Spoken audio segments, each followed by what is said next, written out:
ਵਾਹਿਗੁਰੂ ਜੀ ਕਾ ਖਾਲਸਾ ਵਾਹਿਗੁਰੂ ਜੀ ਕੀ ਫਤਿਹ। ਮੈਂ ਹਰਸਿਮਰਨ ਸਿੰਘ ਲੈ ਕੇ ਹਾਜ਼ਰ ਹਾਂ ਦਿੱਲੀ ਸਿੱਖ ਗੁਰਦੁਆਰਾ ਪ੍ਰਬੰਧਕ ਕਮੇਟੀ ਦੀਆਂ ਇਸ ਹਫ਼ਤੇ ਦੀਆਂ ਕੁਝ ਖਾਸ ਸਰਗਰਮੀਆਂ ਗੂੰਜਾਂ ਸਿੱਖ ਵਿਰਸੇ ਦੀਆਂ। ਦਿੱਲੀ ਵਿੱਚ G20 ਸੰਮੇਲਨ ਦੇ ਚਲਦੇ ਦਿੱਲੀ ਗੁਰਦੁਆਰਾ ਪ੍ਰਬੰਧਕ ਕਮੇਟੀ ਦੇ ਜਨਰਲ ਸਕੱਤਰ ਵੱਲੋਂ ਦਿੱਲੀ ਦੀ ਸੰਗਤਾਂ ਨੂੰ ਅਹਿਮ ਜਾਣਕਾਰੀਆਂ ਸਾਂਝੀ ਕਰਦੇ ਹੋਏ ਕਿਹਾ ਕਿ ਦਿੱਲੀ ਦੇ ਸਾਰੇ ਗੁਰਦੁਆਰੇ ਖੁੱਲ੍ਹੇ ਹਨ ਅਤੇ ਸੰਗਤਾਂ ਨੂੰ ਗੁਰਦੁਆਰੇ ਆਉਣ 'ਚ ਕੋਈ ਰੋਕ ਟੋਕ ਨਹੀਂ ਹੈ। ਸੰਗਤ ਜੀ, ਵਾਹਿਗੁਰੂ ਜੀ ਕਾ ਖਾਲਸਾ ਵਾਹਿਗੁਰੂ ਜੀ ਕੀ ਫਤਿਹ। ਸੰਗਤ ਜੀ, ਦਿੱਲੀ ਦੇ ਵਿੱਚ ਜੋ ਇੰਟਰਨੈਸ਼ਨਲ G20 ਸਮਿਟ ਚੱਲ ਰਿਹਾ ਹੈ, ਇਸ ਨੂੰ ਲੈ ਕੇ ਕੁਝ ਲੋਕਾਂ ਦੇ ਵਿੱਚ ਗਲਤ ਅਫਵਾਹਾਂ ਔਰ ਥੋੜ੍ਹੇ ਜਿਹੇ ਭੁਲੇਖੇ ਜਿਹੜੇ ਆ ਉਹ ਪਾਏ ਜਾ ਰਹੇ ਆ। ਸੋ ਮੈਂ ਇਹ ਗੱਲ ਕਲੀਅਰ ਕਰਨਾ ਚਾਹੁੰਦਾ ਹੈ ਕਿ ਦਿੱਲੀ ਦੇ ਵਿੱਚ ਜਿਹੜੇ ਵੀ ਸਾਡੇ ਇਤਿਹਾਸਕ ਗੁਰਦੁਆਰਾ ਸਾਹਿਬ ਨੇ ਜਾਂ ਜਿੰਨੇ ਵੀ ਗੁਰਦੁਆਰਾ ਸਾਹਿਬ ਨੇ ਕਿਸੇ ਵੀ ਏਰੀਏ ਦੇ ਵਿੱਚ ਹੋਣ, ਕਿਸੇ ਤਰ੍ਹਾਂ ਦਾ ਕੋਈ ਵੀ ਗੁਰਦੁਆਰਾ ਸਾਹਿਬ ਜਿਹੜਾ ਉਹ ਕਲੋਜ਼ ਨਹੀਂ ਹੈ। ਚਾਹੇ ਉਹ ਗੁਰਦੁਆਰਾ ਬੰਗਲਾ ਸਾਹਿਬ ਹੋਵੇ, ਗੁਰਦੁਆਰਾ ਰਕਾਬਗੰਜ ਸਾਹਿਬ ਹੋਵੇ, ਗੁਰਦੁਆਰਾ ਸੀਸਗੰਜ ਸਾਹਿਬ ਹੋਵੇ, ਗੁਰਦੁਆਰਾ ਨਾਨਕ ਪਿਆਊ ਸਾਹਿਬ ਹੋਵੇ, ਗੁਰਦੁਆਰਾ ਮੋਤੀ ਬਾਗ ਸਾਹਿਬ ਹੋਵੇ ਜਾਂ ਹੋਰ ਦਿੱਲੀ ਦੇ ਕਿਸੇ ਵੀ ਕੋਨੇ 'ਤੇ ਕੋਈ ਵੀ ਗੁਰਦੁਆਰਾ ਸਾਹਿਬ ਹੈ, ਕਿਸੇ ਵੀ ਤਰ੍ਹਾਂ ਦੇ ਇਹ ਜਿਹੜਾ G20 ਸਮਿਟ ਚੱਲ ਰਿਹਾ, ਇਸ ਨੂੰ ਲੈ ਕੇ ਕੋਈ ਗੁਰਦੁਆਰਾ ਸਾਹਿਬ ਬੰਦ ਨਹੀਂ ਹੈ। ਖੁੱਲ੍ਹੇ ਦਰਸ਼ਨ ਦਿਦਾਰੇ ਆਪ ਸੰਗਤਾਂ ਸਾਰੇ ਗੁਰਦੁਆਰਾ ਸਾਹਿਬ ਦੇ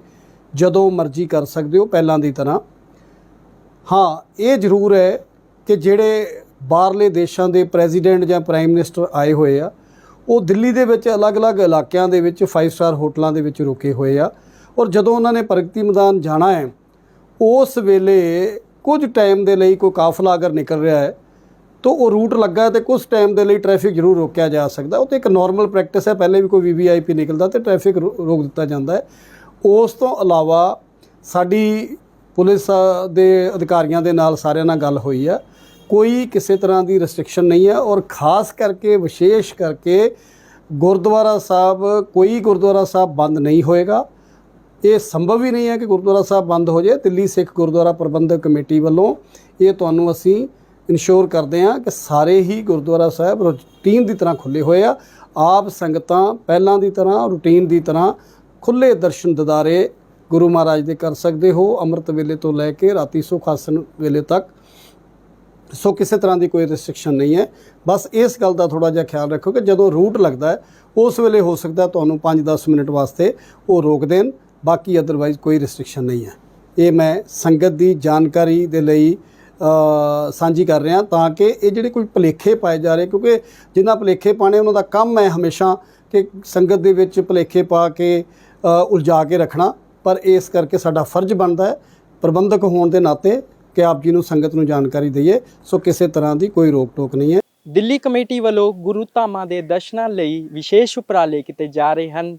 ਜਿਸ ਦੇ ਤਹਿਤ ਗੁਰਦੁਆਰਾ ਗੋਪਾਲ ਪਾਰਕ ਤੋਂ ਇੱਕ ਜੱਥਾ ਗੁਰਦੁਆਰਾ ਦਮਦਮਾ ਸਾਹਿਬ ਤਲਵੰਡੀ ਸਾਬੋ ਅਤੇ ਗੁਰਦੁਆਰਾ ਹਰਮੰਦਰ ਸਾਹਿਬ ਅੰਮ੍ਰਿਤਸਰ ਦੇ ਦਰਸ਼ਨ ਦੀਦਾਰ ਕਰਾਉਣ ਲਈ ਦਿੱਲੀ ਕਮੇਟੀ ਪ੍ਰਧਾਨ ਹਰਮੀਤ ਸਿੰਘ ਕਾਲਕਾ ਅਤੇ ਜਗਦੀਪ ਸਿੰਘ ਕਾਲੋ ਦੇ ਸਹਿਯੋਗ ਦੇ ਨਾਲ ਭੇਜਿਆ ਗਿਆ।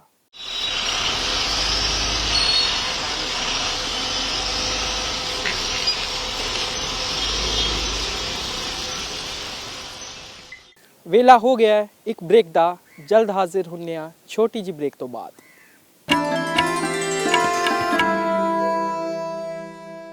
ਦੇਸ਼ ਦੀ ਉਸਾਰੀ ਵਿੱਚ ਘੱਟ ਗਿਣਤੀਆਂ ਦੇ ਯੋਗਦਾਨ ਦੇ ਵਿਸ਼ੇ ਤੇ ਦਿੱਲੀ ਯੂਨੀਵਰਸਿਟੀ ਦੇ ਗੁਰੂ ਤੇਗ ਬਹਾਦਰ ਖਾਲਸਾ ਕਾਲਜ ਵਿੱਚ ਵਿਸ਼ੇਸ਼ ਸੈਮੀਨਾਰ ਕਰਵਾਇਆ ਗਿਆ, ਜਿੱਥੇ ਦਿੱਲੀ ਕਮੇਟੀ ਪ੍ਰਧਾਨ ਹਰਮੀਤ ਸਿੰਘ ਕਾਲਕਾ, ਜਨਰਲ ਸਕੱਤਰ ਜਗਦੀਪ ਸਿੰਘ ਕਾਲੋ ਨੇ ਉਚੇਚੇ ਤੌਰ ਤੇ ਹਾਜ਼ਰੀ ਭਰਦਿਆਂ ਆਪਣੇ ਵਿਚਾਰ ਸਾਂਝੇ ਕੀਤੇ। ਸਭ ਤੋਂ ਪਹਿਲਾਂ ਤਾਂ ਗੁਰੂ ਮਹਾਰਾਜ ਦੀ ਫਤਿਹ ਸਾਂਝ ਕਰੀਏ। ਵਾਹਿਗੁਰੂ ਜੀ ਕਾ ਖਾਲਸਾ ਵਾਹਿਗੁਰੂ ਜੀ ਕੀ ਫਤਿਹ। ਅੱਜ ਦਾ ਇਹ ਜਿਹੜਾ ਪ੍ਰੋਗਰਾਮ ਰੱਖਿਆ, ਜਿਹੜਾ role of minorities in nation building, ਮੈਂ ਸਮਝਦਾ ਕਿ ਇਹ ਸਾਡੇ ਖੂਨ ਦੇ ਵਿੱਚ ਹੈ, ਸਾਡੇ DNA ਦੇ ਵਿੱਚ। ਸਾਡੇ ਗੁਰੂਆਂ ਨੇ ਸਾਨੂੰ ਜਿਹੜੀ ਗੁਰਤੀ ਦਿੱਤੀ ਹੈ ਔਰ ਜਿਸ ਗੁਰੂ ਦੇ ਲੜ ਲਾ ਕੇ ਸਾਨੂੰ 10 ਪਾਤਸ਼ਾਹੀਆਂ ਨੇ ਗੁਰੂ ਗ੍ਰੰਥ ਸਾਹਿਬ ਮਹਾਰਾਜ ਜੀ ਦੇ ਲੜ ਲਾਇਆ, ਉਹਦਾ ਇੱਕ ਇੱਕ ਅੰਗ, ਉਹਦਾ ਇੱਕ ਇੱਕ ਅੱਖਰ ਸਾਨੂੰ 4 ਵਰਨਾਂ ਨੂੰ ਉਪਦੇਸ਼ ਦਿੰਦਾ ਹੈ ਸਰਬ ਸਾਂਝੀ ਗੱਲ ਦਾ। ਔਰ ਇਹ ਮਿਨੋਰਟੀਜ਼ ਦੇ ਉੱਤੇ ਇਸ ਕਰਕੇ ਲੱਗਦਾ ਹੈ ਕਿ ਸਿੱਖ ਮਿਨੋਰਟੀ ਜਿਹੜੀ ਹੈ ਉਹ ਹਰ ਜਗ੍ਹਾ ਦੇ ਉੱਤੇ ਸਿੱਖ ਪੰਥ ਜਿਹੜਾ ਹੈ ਉਹ ਹਰ ਦੇਸ਼ ਹੋਏ ਜਾਂ ਕੌਮ ਦੇ ਉੱਤੇ ਕੋਈ ਵੀ ਵਿਪਤਾ ਆਏ ਇਹ ਸਾਰੇ ਇਕੱਠੇ ਹੋ ਕੇ ਇਕਜੁੱਟ ਹੋ ਕੇ ਲੜਾਈ ਲੜਦੇ ਇਹ ਗੁਰਤੀਆਂ ਸਾਨੂੰ ਜਿੱਥੇ ਗੁਰੂ ਸਾਹਿਬਾਨ ਨੇ ਦਿੱਤੀਆਂ ਸਾਡੇ ਬਜ਼ੁਰਗਾਂ ਨੇ ਸਾਡੇ ਵੱਡੇ ਵਡੇਰਿਆਂ ਨੇ ਜਿਸ ਤਰੀਕੇ ਦੇ ਨਾਲ ਹੁਣੇ ਮੈਡਮ ਨੇ ਦੱਸਿਆ ਕਿ ਮਹਾਰਾਜਾ ਰਣਜੀਤ ਸਿੰਘ ਬਾਬਾ ਬੰਦਾ ਸਿੰਘ ਬਹਾਦਰ ਜੀ ਔਰ ਇਹ ਸਾਰਾ ਜਿਹੜੀ ਵਿਰਾਸਤ ਸਾਨੂੰ ਮਿਲੀ ਹੈ ਕੁਰਬਾਨੀਆਂ ਦੀ ਇਹ ਗੁਰੂ ਮਹਾਰਾਜ ਦੀ ਦੇਣ ਕਰਕੇ ਹੈ ਔਰ ਮੈਂ ਸਮਝਦਾ ਕਿ ਅੱਜ ਜਿੱਥੇ ਬੈਠ ਕੇ ਅਸੀਂ ਇਹ ਗੱਲ ਕਰ ਰਹੇ ਹਾਂ ਸ਼ਾਇਦ ਖਾਲਸਾ ਕਾਲਜ ਜਾਂ ਖਾਲਸਾ ਕਾਲਜ ਦੇ ਨਾਲ ਦੇ ਜਿਹੜੇ ਕਾਲਜਸ ਨੇ ਸਾਡੇ ਦਿੱਲੀ ਸਿੱਖ ਗੁਰਦੁਆਰਾ ਪ੍ਰਬੰਧਕ ਕਮੇਟੀ ਦੇ ਅਧੀਨ ਇਹੀ ਇਹੋ ਜਿਹੇ ਅਦਾਰੇ ਨੇ ਜਿਹੜੇ ਦੇਸ਼ ਦੇ ਵਿੱਚ ਮਿਨੋਰਟੀਜ਼ ਦੀ ਗੱਲ ਕਰਦੇ ਆ ਜਿੱਥੇ ਦਿੱਲੀ ਦੇ ਅਸੀਂ ਹੋਰ ਕਾਲਜਾਂ ਦੇ ਵਿੱਚ ਮੈਂ ਕੋਈ ਵਿਤਕਰਾ ਨਹੀਂ ਕਰਨਾ ਮਗਰ ਜਿੱਥੇ ਹੋਰ ਕਾਲਜਸ ਦੇ ਵਿੱਚ ਇਹੋ ਜਿਹੇ ਸੈਮੀਨਾਰ ਕਦੀ ਦੇਖਣ ਨੂੰ ਨਹੀਂ ਮਿਲਦੇ ਔਰ ਇਹ ਜਿਹੜੀ ਪ੍ਰਥਾ ਸ਼ੁਰੂ ਕੀਤੀ ਡਾਕਟਰ ਸਤਨਾਮ ਸਿੰਘ ਜੀ ਹੋਣਾ ਨੇ ਜਿਨ੍ਹਾਂ ਨੂੰ ਅੱਗੇ ਡਾਕਟਰ ਜਸਵਿੰਦਰ ਸਿੰਘ ਜੀ ਨੇ ਸ਼ੁਰੂ ਕੀਤਾ ਮੈਂ ਸਮਝਦਾ ਕਿ ਸਾਡੇ ਦਿੱਲੀ ਦੇ ਹਰ ਕਾਲਜ ਦੇ ਵਿੱਚ ਹੋਣਾ ਚਾਹੀਦਾ ਹੈ ਕਿ ਅਸੀਂ ਆਪਣੇ ਬੱਚਿਆਂ ਨੂੰ ਪ੍ਰੇਰਿਤ ਕਰੀਏ ਕਿ ਤੁਸੀਂ ਕਿਸ ਤਰੀਕੇ ਦੇ ਨਾਲ ਜਿਸ ਘਰੋਂ ਆਏ ਹੋ ਤੁਹਾਡਾ ਪਿਛੋਕੜ ਤੁਹਾਡੇ ਗੁਰੂਆਂ ਦਾ ਤੁਹਾਡੇ ਉਹਨਾਂ ਸ਼ਹੀਦਾਂ ਦਾ ਇਹ ਤੁਹਾਨੂੰ ਵਿੱਚ ਗੁੜਤੀ ਦਿੱਤੀ ਗਈ ਹੈ ਕਿ ਤੁਸੀਂ ਆਪਣੇ ਦੇਸ਼ ਲਈ ਵੀ ਕੋਈ ਕੁਰਬਾਨੀ ਕਰਨੀ ਪਵੇ ਤੇ ਕਦੀ ਪਿੱਛੇ ਨਹੀਂ ਹਟਣਾ ਚਾਹੀਦਾ ਕਿਉਂਕਿ ਇਸ ਦੇਸ਼ ਨੂੰ ਜੇ ਪੁਰਾਣੀ ਗੱਲ ਜਿੱਥੇ ਉਹਨੇ ਕੀਤੀ ਹੈ ਇਸ ਦੇਸ਼ ਨੂੰ ਆਜ਼ਾਦ ਕਰਨ ਵਿੱਚ ਸਭ ਤੋਂ ਵੱਡਾ ਰੋਲ ਅਗਰ ਕਿਸੇ ਦਾ ਹੈ ਤੇ ਉਹ ਪੰਜਾਬੀਆਂ ਦਾ ਔਰ ਸਿੱਖਾਂ ਦਾ ਹੈ ਹੁਣੇ ਪ੍ਰਿੰਸੀਪਲ ਸਾਹਿਬ ਗੱਲ ਕਰ ਰਹੇ ਸੀ ਜਵਾਹਰ ਲਾਲ ਨਹਿਰੂ ਦੇ ਟਾਈਮ ਦੇ ਉੱਤੇ ਜਿਸ ਦੇਸ਼ ਦੇ ਉੱਤੇ ਆਪਦਾ ਆਈ ਹੈ ਤੇ ਮੈਂ ਸਮਝਦਾ ਕਿ 80% ਤੋਂ ਉੱਤੇ ਜਿਹੜਾ ਪੈਸਾ ਇਕੱਠਾ ਕੀਤਾ ਗਿਆ ਉਸ ਵਕਤ ਉਸ ਤਰਾਜ਼ਦੀ ਨੂੰ ਕਰਨ ਦਾ ਉਹ ਖਾਲੀ ਸਿੱਖ ਕਮਿਊਨਿਟੀ ਵੱਲੋਂ ਔਰ ਖਾਸ ਤੌਰ ਤੇ ਪੰਜਾਬ ਵੱਲੋਂ ਦਿੱਤਾ ਗਿਆ ਇਹ ਹਮੇਸ਼ਾ ਜਦ ਵੀ ਕਦੀ ਇਸ ਦੇਸ਼ ਦੇ ਉੱਤੇ ਵਿਪਤਾ ਪਈ ਹੈ ਔਰ ਸਿੱਖਾਂ ਨੂੰ ਹਮੇਸ਼ਾ ਲੋਕਾਂ ਦੀ ਨਜ਼ਰਾਂ ਜਿਹੜੀ ਸਿੱਖ ਕਮਿਊਨਿਟੀ ਦੇ ਉੱਤੇ ਹੁੰਦੀ ਔਰ ਸਾਨੂੰ ਮਾਣ ਹੈ ਕਿ ਅਸੀਂ ਉਸ ਕਮਿਊਨਿਟੀ ਦੇ ਵਿੱਚ ਜੰਮੇ ਆ ਪਲੇ ਆ ਔਰ ਅੱਜ ਉਹਦੇ ਲਈ ਕੁਝ ਕਰਨ ਦਾ ਸਾਨੂੰ ਜਦ ਸਮਾਂ ਆਇਆ ਤੇ ਸਾਨੂੰ ਕਦੀ ਪਿੱਛੇ ਨਹੀਂ ਹਟਣਾ ਚਾਹੀਦਾ ਹੁਣੇ ਡਾਕਟਰ ਸਾਹਿਬ ਨੇ ਗੱਲ ਕੀਤੀ ਹੈ ਕੋਵਿਡ ਦੇ ਸਮੇਂ ਦੇ ਉੱਤੇ ਮੈਂ ਸਮਝਦਾ ਕਿ ਸਿੱਖ ਕਮਿਊਨਿਟੀ ਨੇ ਆਪਣਾ ਨਾਮ ਪਿਛਲੇ ਇਸ 4 ਸਾਲਾਂ ਦੇ ਵਿੱਚ ਇਸ ਤਰੀਕੇ ਦੇ ਨਾਲ ਖਾਲੀ ਦੇਸ਼ ਦੇ ਨਹੀਂ ਵਿਦੇਸ਼ਾਂ 'ਚ ਆਪਣੀ ਸੇਵਾ ਨੂੰ ਲੈ ਕੇ ਬਣਾਇਆ ਮੈਨੂੰ ਯਾਦ ਹੈ ਜਿਸ ਦਿਨ ਲਾਕਡਾਊਨ ਸ਼ੁਰੂ ਹੋਇਆ ਸੀ ਇੱਕ ਦਿਨ ਬੀਤਿਆ ਔਰ ਗੁਰੂ ਘਰਾਂ ਦੇ ਵਿੱਚ ਜਿਸ ਤਰੀਕੇ ਦੇ ਨਾਲ ਸੰਗਤ ਆਣੀ ਬੰਦ ਹੋ ਗਈ ਗੁਰੂ ਘਰ ਦੇ ਵਿੱਚ ਕੋਈ ਟਾਵਾ ਜਾਂਦਾ ਸੀ 2 ਦਿਨਾਂ ਦੇ ਵਿੱਚ ਅਸੀਂ ਉਸੇ ਦਿਨ ਫੈਸਲਾ ਲਿਆ ਕਿ ਇਹ ਜਿਹੜੀ ਪ੍ਰਥਾ ਗੁਰੂ ਨਾਨਕ ਸਾਹਿਬ ਮਹਾਰਾਜ ਜੀ ਦੀ ਲੰਗਰ ਦੀ ਅੱਜ ਲੋਕ ਸਾਡੇ ਵੱਲ ਦੇਖ ਰਹੇ ਨੇ ਕਿ ਜਿਨ੍ਹਾਂ ਨੂੰ ਘਰਾਂ ਦੇ ਵਿੱਚ ਖਾਣਾ ਨਹੀਂ ਮਿਲ ਰਿਹਾ ਪਹੁੰਚ ਰਿਹਾ ਜਿਨ੍ਹਾਂ ਦੇ ਘਰਾਂ ਦੇ ਵਿੱਚ ਰਾਸ਼ਨ ਖਤਮ ਹੋ ਗਿਆ ਔਰ ਜਿਹੜੇ ਲੋਕ ਨਾਈਟ ਸ਼ੈਲਟਰ ਦੇ ਵਿੱਚ ਰਹਿੰਦੇ ਨੇ ਜਿਹੜੇ ਹਮੇਸ਼ਾ ਗੁਰੂ ਘਰ ਵੱਲ ਦੇਖਦੇ ਨੇ ਜਿਹੜੀ ਆਪਣੇ ਦੁਪਹਿਰ ਦਾ ਰਾਤ ਦਾ ਜਿਹੜਾ ਖਾਣਾ ਹੈ ਉਹ ਗੁਰੂ ਘਰਾਂ ਤੋਂ ਖਾਂਦੇ ਹੈ ਅੱਜ ਉਹ ਕਿਤੇ ਭਰੋਸੇ ਰਹਿ ਗਏ ਸੋ ਅਸੀਂ ਫੈਸਲਾ ਲਿਆ ਔਰ ਕੋਸ਼ਿਸ਼ ਕੀਤੀ ਕਿ ਅਸੀਂ 10,000 ਲੋਕਾਂ ਦਾ ਲਈ ਲੰਗਰ ਤਿਆਰ ਕਰਨਾ ਸ਼ੁਰੂ ਕਰੀਏ ਮਗਰ ਤੁਹਾਨੂੰ ਜਾਣ ਕੇ ਖੁਸ਼ੀ ਹੋਏਗੀ ਕਿ ਬਿਨਾਂ ਕਿਸੇ ਸਾਧਨ ਦੇ ਬਿਨਾਂ ਕਿਸੇ ਰਸਦਾਂ ਦੇ ਅਸੀਂ ਇਹ ਪ੍ਰੋਗਰਾਮ ਜਿਸ ਦਿਨ ਸ਼ੁਰੂ ਕੀਤਾ ਤੇ 5 ਦਿਨਾਂ ਬਾਅਦ ਤਕਰੀਬਨ 2 ਲੱਖ ਬੰਦਿਆਂ ਨੂੰ ਰੋਜ਼ ਖਾਣਾ ਦਿੱਲੀ ਸਿੱਖ ਗੁਰਦੁਆਰਾ ਪ੍ਰਬੰਧਕ ਕਮੇਟੀ ਵੱਲੋਂ ਲੰਗਰ ਦੇ ਰੂਪ ਵਿੱਚ ਦਿੱਤਾ ਗਿਆ ਉਹ ਲੰਗਰ ਹੋਵੇ ਉਹ ਰਸਦ ਹੋਵੇ ਔਰ ਇਹ ਸਭ ਕੁਝ ਹੋਇਆ ਸੰਗਤ ਦੇ ਨਾਲ ਸਹਿਯੋਗ ਦੇ ਨਾਲ ਕਿਉਂਕਿ ਇਹ ਸਾਰੇ ਕਾਰਜ ਜਿਹੜੇ ਨੇ ਉਹ ਗੁਰੂ ਦੇ ਘਰ ਦੇ ਵਿੱਚ ਸੰਗਤ ਦੇ ਸਹਿਯੋਗ ਦੇ ਨਾਲ ਹੁੰਦੇ ਆ ਅਸੀਂ ਜਿਸ ਵਕਤ ਲੋਕਾਂ ਦੇ ਘਰ ਲੰਗਰ ਦੇਣ ਗਏ ਸਾਨੂੰ ਪਤਾ ਚੱਲਿਆ ਕਿ ਲੋਕਾਂ ਦੇ ਘਰ ਦੇ ਵਿੱਚ ਇੱਕ ਬਜਟ ਬਣਾਇਆ ਜਾਂਦਾ ਹੈ ਆਪਣੇ ਰਾਸ਼ਨ ਦਾ ਆਪਣੇ ਬੱਚਿਆਂ ਦੀਆਂ ਫੀਸਾਂ ਦਾ ਆਪਣੇ ਬੱਚਿਆਂ ਦੀ ਪਰਵਰਿਸ਼ ਦਾ ਉਹਦੇ ਨਾਲ ਇੱਕ ਬਜਟ ਉਹਨਾਂ ਦੇ ਘਰ ਦੇ ਵਿੱਚ ਉਹਨਾਂ ਦੇ ਬਜ਼ੁਰਗਾਂ ਦੀ ਬਿਮਾਰੀ ਦਾ ਵੀ ਬਣਾਇਆ ਜਾਂਦਾ ਹੈ ਔਰ ਜਿਸ ਤਰੀਕੇ ਦੇ ਨਾਲ ਅੱਜ ਦਾ ਮਾਹੌਲ ਚੱਲ ਰਿਹਾ ਜਿੱਥੇ ਇੰਨੀ ਪੋਲਿਊਸ਼ਨ ਹੈ ਜਿੱਥੇ ਨਵੀਆਂ ਬਿਮਾਰੀਆਂ ਆ ਰਹੀਆਂ ਸਭ ਤੋਂ ਵੱਧ ਜਿਹੜੀ ਅੱਜ ਇਫੈਕਟਿਵ ਸਰੀਰ ਦੇ ਉੱਤੇ ਕਿਡਨੀਜ਼ ਦੇ ਉੱਤੇ ਹੁੰਦੀ ਹੈ ਔਰ ਅਸੀਂ ਦੇਖਿਆ ਕਿ ਲੋਕਾਂ ਦੇ ਘਰਾਂ ਦੇ ਵਿੱਚ ਲੋਕਾਂ ਦੇ ਘਰ ਡਾਇਲਿਸਿਸ ਕਰਾ ਕੇ ਘਰਾਂ ਦੇ ਘਰ ਲੋਕਾਂ ਦੇ ਵਿਕ ਜਾਂਦੇ ਆ ਕਿਉਂਕਿ 20-25 ਸਾਲ ਹਫ਼ਤੇ ਦੇ ਵਿੱਚ 2 ਵਾਰ ਡਾਇਲਿਸਿਸ ਕਰਾਣਾ ਸੋ ਦਿੱਲੀ ਸਿੱਖ ਗੁਰਦੁਆਰਾ ਪ੍ਰਬੰਧਕ ਕਮੇਟੀ ਦੀ ਟੀਮ ਉਸ ਵਕਤ ਮੈਂ ਜਨਰਲ ਸਕੱਤਰ ਸੀ ਸਿਰਸਾ ਜੀ ਉਸ ਵਕਤ ਪ੍ਰਧਾਨ ਸੀ ਅਸੀਂ ਫੈਸਲਾ ਲਿਆ ਕਿ ਅਸੀਂ ਇਹ ਡਾਇਲਿਸਿਸ ਦਾ ਪ੍ਰੋਗਰਾਮ ਸ਼ੁਰੂ ਕਰਾਂਗੇ ਔਰ ਅੱਜ ਵਾਹਿਦ ਪੂਰੀ ਦੁਨੀਆ ਵਿੱਚ ਇੱਕੋ ਸਥਾਨ ਹੈ ਗੁਰਦੁਆਰਾ ਬਾਲਾ ਸਾਹਿਬ ਜਿੱਥੇ ਫ੍ਰੀ ਆਫ ਕਾਸਟ ਹਜ਼ਾਰਾਂ ਬੰਦਿਆਂ ਨੂੰ ਹਰ ਮਹੀਨੇ ਡਾਇਲਿਸਿਸ ਕੀਤਾ ਜਾਂਦਾ ਹੈ ਸੈਂਕੜੋਂ ਲੋਕ ਰੋਜ਼ ਉੱਥੇ ਡਾਇਲਿਸਿਸ ਕਰਾ ਕੇ ਜਾਂਦੇ ਆ ਔਰ ਉੱਥੇ ਫੀ ਕਾਊਂਟਰ ਤੱਕ ਨਹੀਂ ਬਣਾਇਆ ਗਿਆ ਜਿਸ ਵਕਤ ਇਸ ਬਿਮਾਰੀ ਦੀ ਗੱਲ ਕੀਤੀ, ਅਸੀਂ ਦਿੱਲੀ ਦੇ ਵਿੱਚ ਦਵਾਖਾਨੇ ਸ਼ੁਰੂ ਕੀਤੇ, ਬਾਲਾ ਪ੍ਰੀਤਮ ਦਵਾਖਾਨਾ। ਦਿੱਲੀ ਦੇ ਵਿੱਚ ਸਭ ਤੋਂ ਸਸਤੀ ਦਵਾਈ ਅਗਰ ਕਿੱਥੇ ਮਿਲਦੀ ਆ ਉਹ ਗੁਰਦੁਆਰਾ ਬੰਗਲਾ ਸਾਹਿਬ, ਗੁਰਦੁਆਰਾ ਨਾਨਕ ਪਿਆਊ ਸਾਹਿਬ, ਔਰ ਅਸੀਂ ਹੋਰ ਇਹਦੇ ਨਾਲ ਦੀਆਂ 5-6 ਬ੍ਰਾਂਚਾਂ ਦਿੱਲੀ ਦੇ ਵਿੱਚ ਹੋਰ ਖੋਲੀਆਂ ਕਿ ਜਿੱਥੇ ਕੋਈ ਵੀ ਸੰਪਰਦਾ ਦਾ ਬੰਦਾ, ਕੋਈ ਵੀ ਸੰਸਥਾ ਦਾ ਬੰਦਾ, ਕੋਈ ਵੀ ਜਾਤ ਪਾਤ ਦਾ ਬੰਦਾ ਉੱਥੇ ਆ ਕੇ ਦਵਾਈ ਲੈ ਸਕਦਾ ਹੈ। ਐਸੀ ਤਰੀਕੇ ਦੇ ਨਾਲ ਜਿਸ ਵਕਤ ਕੋਵਿਡ ਦੀ ਸੈਕੰਡ ਵੇਵ ਆਈ, ਤੁਹਾਨੂੰ ਯਾਦ ਹੋਏਗਾ ਕਿ ਕੋਈ ਘਰੋਂ ਬਾਹਰ ਨਹੀਂ ਨਿਕਲਦਾ ਸੀ। ਲੋਕ ਇੱਕ ਦੂਜੇ ਦੇ ਪਰਿਵਾਰ ਦੇ ਲੋਕਾਂ ਨੂੰ ਪਛਾਣਨ ਤੋਂ ਮਨਾ ਹੋ ਗਏ ਜਿਨ੍ਹਾਂ ਨੂੰ ਕੋਵਿਡ ਹੋ ਜਾਂਦਾ ਸੀ। ਅਸੀਂ ਦੇਖਿਆ ਕਿ ਪਿਓ ਦੀ ਲਾਸ਼ ਪਈ ਹੈ ਤੇ ਪੁੱਤਰਾਂ ਨੇ ਹੱਥ ਨਹੀਂ ਲਾਇਆ, ਔਰ ਅਗਰ ਪੁੱਤਰ ਨੂੰ ਕਿਧਰੇ ਕੋਵਿਡ ਹੋਇਆ ਤੇ ਉਹਨਾਂ ਦੇ ਵੱਡਿਆਂ ਨੇ ਉਹਨੂੰ ਹੱਥ ਲਾਉਣ ਨੂੰ ਮਨਾ ਕਰਤਾ। ਇਹੋ ਜਿਹਾ ਹਾਲ ਬਣ ਗਿਆ ਸੀ। ਮਗਰ ਦਿੱਲੀ ਸਿੱਖ ਗੁਰਦੁਆਰਾ ਪ੍ਰਬੰਧਕ ਕਮੇਟੀ ਦੀ ਸਮੁੱਚੀ ਟੀਮ ਨੇ ਇਹ ਫੈਸਲਾ ਲਿਆ ਕਿ ਅਸੀਂ ਆਪਣੇ ਲੋਕਾਂ ਨੂੰ ਸਾਂਭਣ ਵਾਸਤੇ, ਆਪਣੀ ਕੌਮ ਨੂੰ, ਆਪਣੀ ਦਿੱਲੀ ਦੀ ਸੰਗਤ ਨੂੰ ਔਰ ਨਾ ਵਿਤਕਰਾ ਕਰਦੇ ਹੋਏ ਦਿੱਲੀ ਦੇ ਵਿੱਚ 10 ਦਿਨਾਂ ਦੇ ਵਿੱਚ 400 ਬੈੱਡ ਦਾ ਕੋਵਿਡ ਕੇਅਰ ਸੈਂਟਰ ਸ਼ੁਰੂ ਕੀਤਾ ਗੁਰਦੁਆਰਾ ਰਕਾਬਗੰਜ ਸਾਹਿਬ ਦੇ ਉਸ ਹਾਲ ਦੇ ਵਿੱਚ, ਜਿੱਥੇ ਦੁਨੀਆ ਆ ਕੇ ਨਕਮਸਤਕ ਹੁੰਦੀ ਹੈ। ਉਹ ਗੁਰੂ ਤੇਗ ਬਹਾਦਰ ਸਾਹਿਬ ਦੀ ਇਲਾਹੀ ਬਾਣੀ ਜਿੱਥੇ ਪੜ੍ਹੀ ਜਾਂਦੀ ਹੈ। ਉਸ ਜਗ੍ਹਾ ਦੇ ਉੱਤੇ ਮੈਨੂੰ ਯਾਦ ਹੈ 3 ਸਾਲ ਦਾ ਇੱਕ ਬੱਚਾ ਆਇਆ ਕੋਵਿਡ ਦੇ ਵਿੱਚ, ਔਰ 94 ਸਾਲ ਦੀ ਉੱਥੇ ਇੱਕ ਲੇਡੀ ਆਈ ਹੈ। ਇੱਕ ਵੀ ਕੈਜੂਅਲਟੀ ਅਗਲੇ 20 ਦਿਨਾਂ 'ਚ 25 ਦਿਨਾਂ 'ਚ ਜਦ ਤੱਕ ਉਹ ਕੋਵਿਡ ਕੇਅਰ ਸੈਂਟਰ ਅਸੀਂ ਚਲਾਉਂਦੇ ਰਹੇ ਆ, ਇੱਕ ਵੀ ਕੈਜੂਅਲਟੀ ਉਸ ਸਥਾਨ ਦੇ ਉੱਤੇ ਨਹੀਂ ਹੋਏ। ਉਹ ਸਾਰੇ ਠੀਕ ਹੋ ਕੇ ਗਏ। ਜਿਹੜੀ 94 ਸਾਲ ਦੀ ਮਾਤਾ ਉੱਥੇ ਸਾਨੂੰ ਆਸ਼ੀਰਵਾਦ ਦੇ ਕੇ ਗਈ ਹੈ। ਮੈਂ ਸਮਝਦਾ ਕਿ ਇਹ ਕੌਮ ਦੀ ਇੱਕ ਵਿਰਾਸਤ ਸੀ ਜਿਹਨੂੰ ਅਸੀਂ ਸਾਰਿਆਂ ਨੇ ਸੰਭਾਲਿਆ। ਇਸੇ ਤਰੀਕੇ ਦੇ ਨਾਲ ਜਿਹੜੀਆਂ ਸੇਵਾਵਾਂ ਕਰਦੇ ਕਰਦੇ ਅਸੀਂ ਇਹ ਤਿਆਰੀ ਕੀਤੀ ਹੈ ਕਿ ਅਗਲੀ, ਕਿਉਂਕਿ ਉਸ ਵਕਤ ਵੀ ਸ਼ੋਰ ਮਚਿਆ ਸੀ ਕਿ ਥਰਡ ਵੇਵ ਵੀ ਆਉਣ ਵਾਲੀ ਹੈ ਪੈਂਡੇਮਿਕ ਦੀ। 1 ਮਹੀਨੇ ਦੇ ਵਿੱਚ ਬਾਲਾ ਸਾਹਿਬ ਹਸਪੀਟਲ ਦਾ 150 ਬੈੱਡ ਦਾ ਜਿਹੜਾ ਹਸਪੀਟਲ ਤਿਆਰ ਕੀਤਾ ਗਿਆ, ਹਰ ਪੈਂਡੇਮਿਕ ਨੂੰ ਨਜਿੱਠਣ ਵਾਸਤੇ, ਔਰ ਤਿਆਰ ਕਰਕੇ ਰੱਖਤਾ ਗਿਆ। ਮਗਰ ਮਹਾਰਾਜ ਦਾ ਸ਼ੁਕਰ ਹੈ ਕਿ ਕੋਈ ਪੈਂਡੇਮਿਕ ਉਸ ਤੋਂ ਬਾਅਦ ਕੋਈ ਇਹੋ ਜਿਹੀ ਵੇਵ ਨਹੀਂ ਆਈ, ਔਰ ਅਸੀਂ ਉਸ ਦੇ ਵਿੱਚ ਜਿਹੜੀਆਂ ਸਾਡੀਆਂ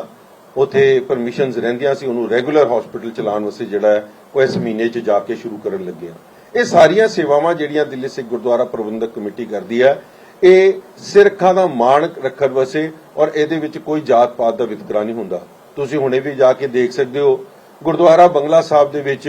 ਹਿੰਦੁਸਤਾਨ ਦੇ ਵਿੱਚ ਨਹੀਂ, ਵਰਲਡ ਦੀ ਸਭ ਤੋਂ ਸਸਤੀ MRI ਜਿਹੜੀ ਹੁੰਦੀ ਹੈ 1400 ਰੁਪਏ ਦੇ ਵਿੱਚ, ਔਰ ਜਿਹੜੇ ਲੋਕ ਲੋੜਵੰਦ ਨੇ, ਜਿਹੜੇ ਬਿਲੋ ਪਾਵਰਟੀ ਲਾਈਨ ਨੇ, ਜਿਹੜੇ ਅਫੋਰਡ ਨਹੀਂ ਕਰ ਸਕਦੇ ਜਾਂ ਜਿਨ੍ਹਾਂ ਦੇ ਘਰਾਂ ਦੇ ਹਾਲਾਤ ਬਹੁਤ ਖਰਾਬ ਨੇ, ਉਹਨਾਂ ਵਾਸਤੇ ਉਹ ਫ੍ਰੀ ਕੀਤੀ ਜਾਂਦੀ ਹੈ। ਚਾਹੇ ਉਹ MRI ਹੋਏ, ਚਾਹੇ CT ਸਕੈਨ ਹੋਏ, ਚਾਹੇ ਉੱਥੇ ਮੈਮੋਗ੍ਰਾਫੀ ਦੇ ਟੈਸਟ ਹੋਣ। ਸਭ ਤੋਂ ਲੇਟੈਸਟ ਜਿਹੜੀ ਲੈਬ ਹੈ ਉਹ ਗੁਰਦੁਆਰਾ ਪ੍ਰਬੰਧਕ ਕਮੇਟੀ ਦੇ ਵਿੱਚ ਲਗਾਈ ਗਈ ਤਾਂ ਕਿ ਅਸੀਂ ਲੋਕਾਂ ਦੇ ਟੈਸਟ ਜਿਹੜੇ ਉਹ ਫ੍ਰੀ ਕਰ ਸਕੀਏ। ਸੋ ਇਹ ਸੁਵਿਧਾਵਾਂ ਜਿਹੜੀਆਂ ਨੇ ਇਹ ਜਾਤ ਪਾਤ ਤੋਂ ਉੱਠ ਕੇ ਔਰ ਮਿਨੋਰਟੀਜ਼ ਨੂੰ ਦੇਖਦੇ ਹੋਏ ਜਿਹੜੀ ਕੀਤੀ ਜਾ ਰਹੀ ਹੈ, ਇੱਕ ਸਿੱਖਾਂ ਨੂੰ ਇੱਕ ਗੁੜਤੀ ਜਿਹੜੀ ਗੁਰੂਆਂ ਵੱਲ ਮਿਲੀ ਹੈ। ਸੋ ਮੈਂ ਸਮਝਦਾ ਕਿ ਇਹਦੇ ਨਾਲ ਨਾਲ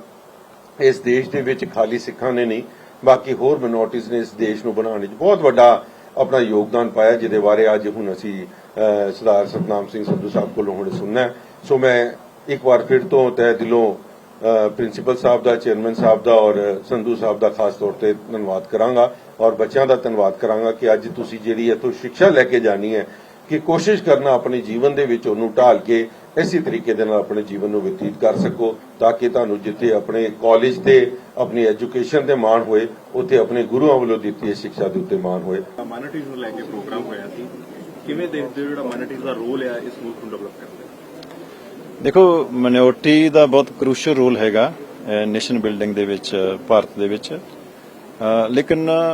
ਮੈਨੂੰ ਗੱਲ ਅਫਸੋਸ ਨਾਲ ਕਹਿਣੀ ਪੈ ਰਹੀ ਹੈ ਕਿ ਪਿਛਲੇ 65 ਸਾਲਾਂ ਦੇ ਵਿੱਚ ਮਾਈਨੋਰਟੀ ਦੇ ਨਾਮ ਤੇ ਬਹੁਤ ਪੋਲਿਟਿਕਸ ਹੋਈ ਹੈ। ਮਾਈਨੋਰਟੀ ਨੂੰ ਬਹੁਤ ਬੇਗਾਨੇਪਣ ਦਾ ਅਹਿਸਾਸ ਹੋਇਆ, ਲੇਕਿਨ ਫੋਰਚੂਨੇਟਲੀ ਪਿਛਲੇ 9-10 ਸਾਲ ਤੋਂ ਜਦ ਤੋਂ ਦੇਸ਼ ਦੀ ਬਾਗਡੋਰ ਪ੍ਰਧਾਨ ਮੰਤਰੀ ਨਰਿੰਦਰ ਮੋਦੀ ਜੀ ਦੇ ਹੱਥ ਵਿੱਚ ਆਈ ਹੈ,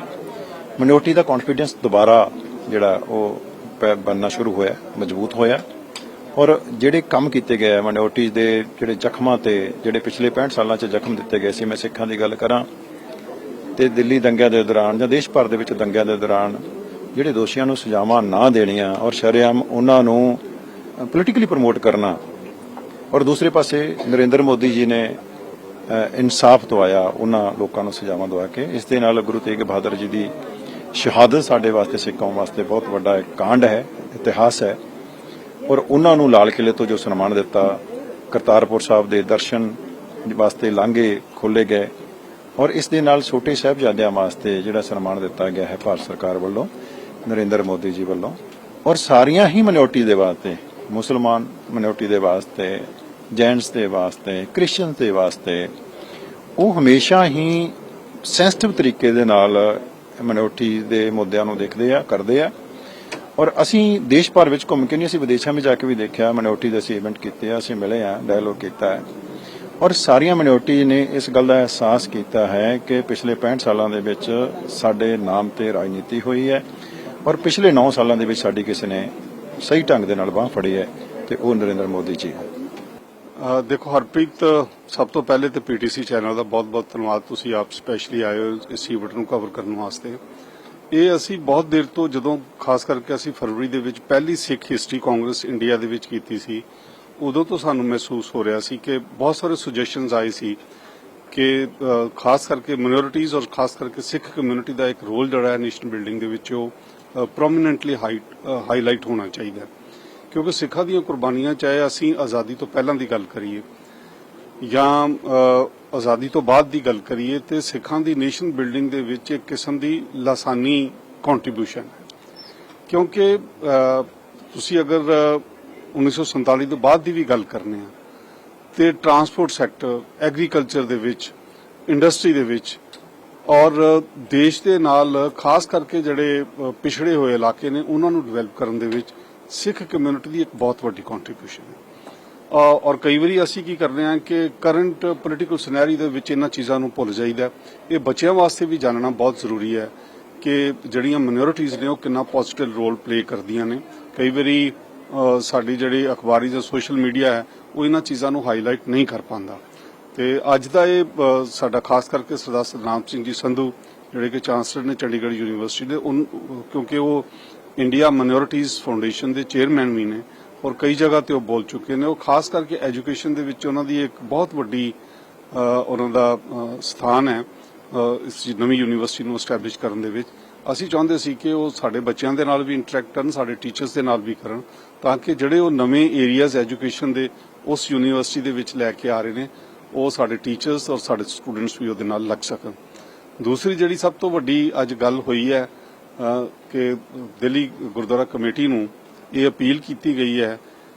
ਕਿ ਵੀ ਇੱਕ ਸ੍ਰੀ ਗੁਰੂ ਤੇਗ ਬਹਾਦਰ ਸਾਹਿਬ ਦੇ ਨਾਂ ਤੇ ਯੂਨੀਵਰਸਿਟੀ ਐਸਟੈਬਲਿਸ਼ ਹੋਏ। ਔਰ ਇਹ ਮੈਨੂੰ ਲੱਗਦਾ ਕਿ ਗੁਰਦੁਆਰਾ ਕਮੇਟੀ ਦਾ ਬਹੁਤ ਦੇਰ ਤੋਂ ਇੱਕ ਏਜੰਡਾ ਪਿਆ ਹੋਇਆ ਹੈ ਔਰ ਇਹ ਹੋਣੀ ਚਾਹੀਦੀ ਹੈ। ਸਾਡੀ ਗੁਰਦੁਆਰਾ ਕਮੇਟੀ ਬਹੁਤ ਰਿਸੋਰਸਫੁਲ ਹੈ ਔਰ ਖਾਸ ਕਰਕੇ ਦਿੱਲੀ ਦੇ ਵਿੱਚ, ਪੰਜਾਬ ਤੋਂ ਬਾਹਰ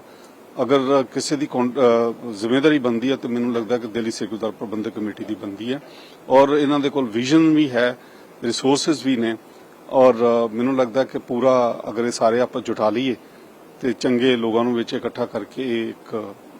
ਜਿਹੜਾ ਆਪਾਂ ਹਮਲਾ ਮਾਰ ਸਕਦੇ ਹਾਂ। ਵੇਲਾ ਹੋ ਗਿਆ ਹੈ ਛੋਟੀ ਜੀ ਬ੍ਰੇਕ ਦਾ। ਜਲਦ ਹਾਜ਼ਰ ਹੁੰਦੇ ਹਾਂ ਛੋਟੀ ਜੀ ਬ੍ਰੇਕ ਤੋਂ ਬਾਅਦ।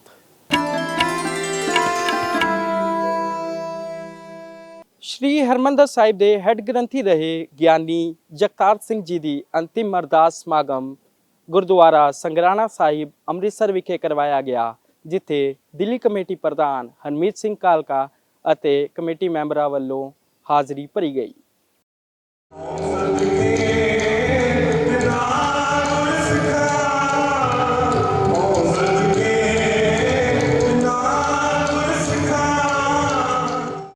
ਸਾਡੇ ਬਹੁਤ ਹੀ ਸਤਿਕਾਰਯੋਗ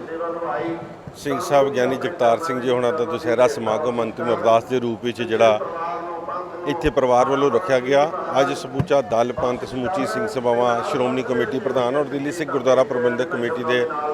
ਮੇਰੇ ਨਾਲ ਆਏ ਮੇਰੇ ਸਾਰੇ ਐਗਜ਼ੈਕਟਿਵ ਦੇ ਮੈਂਬਰ, ਸਹਿਯੋਗੀ ਸਾਥੀ, ਸਭ ਨੇ ਉਸ ਪਵਿੱਤਰ ਆਤਮਾ ਦੇ ਵਿਛੋੜੇ ਦੀ ਅਰਦਾਸ ਕੀਤੀ ਹੈ ਗੁਰੂ ਚਰਨਾਂ 'ਚ ਕਿ ਐਸੇ ਰੂਹ ਨੂੰ ਹਮੇਸ਼ਾ ਆਪਣੇ ਚਰਨਾਂ ਦੇ ਵਿੱਚ ਰੱਖਣ। ਬਾਬਾ ਭਾਈ ਜਗਤਾਰ ਸਿੰਘ ਹੁਣਾਂ ਨੇ ਜਿਸ ਤਰੀਕੇ ਦੇ ਨਾਲ ਗੁਰੂ ਪੰਥ ਦੀ ਸੇਵਾ ਕੀਤੀ ਹੈ ਔਰ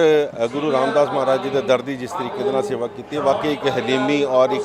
ਸਤਿਕਾਰ ਵਜੋਂ, ਸੋ ਅੱਜ ਸਾਰੇ ਸਤਿਕਾਰ ਵਜੋਂ ਉਹਨਾਂ ਦੇ ਇਸ ਸਮੇਂ ਦੇ ਉੱਤੇ ਪਹੁੰਚੇ। ਦਿੱਲੀ ਗੁਰਦੁਆਰਾ ਪ੍ਰਬੰਧਕ ਕਮੇਟੀ ਵੱਲੋਂ ਪੰਥ ਕੌਮ ਦੀ ਚੜ੍ਹਦੀ ਕਲਾ ਅਤੇ ਸਿੱਖਾਂ ਦੇ ਪ੍ਰਚਾਰ ਪ੍ਰਸਾਰਨ ਲਈ ਲਗਾਤਾਰ ਕਾਰਜ ਜਾਰੀ ਹਨ। ਦਿੱਲੀ ਕਮੇਟੀ ਵੱਲੋਂ ਮਨੁੱਖੀ ਅਧਿਕਾਰਾਂ ਲਈ ਕੀਤੇ ਜਾ ਰਹੇ ਕਾਰਜਾਂ ਲਈ ਭਰਤਪੁਰ ਰਾਜਸਥਾਨ ਤੋਂ ਆਈ ਸੰਗਤਾਂ ਵੱਲੋਂ ਉਚੇਚੇ ਤੌਰ ਤੇ ਦਿੱਲੀ ਕਮੇਟੀ ਪ੍ਰਧਾਨ ਹਰਮੀਤ ਸਿੰਘ ਕਾਲਕਾ ਦਾ ਧੰਨਵਾਦ ਕੀਤਾ ਅਤੇ ਵਿਸ਼ੇਸ਼ ਸਨਮਾਨ ਕੀਤਾ।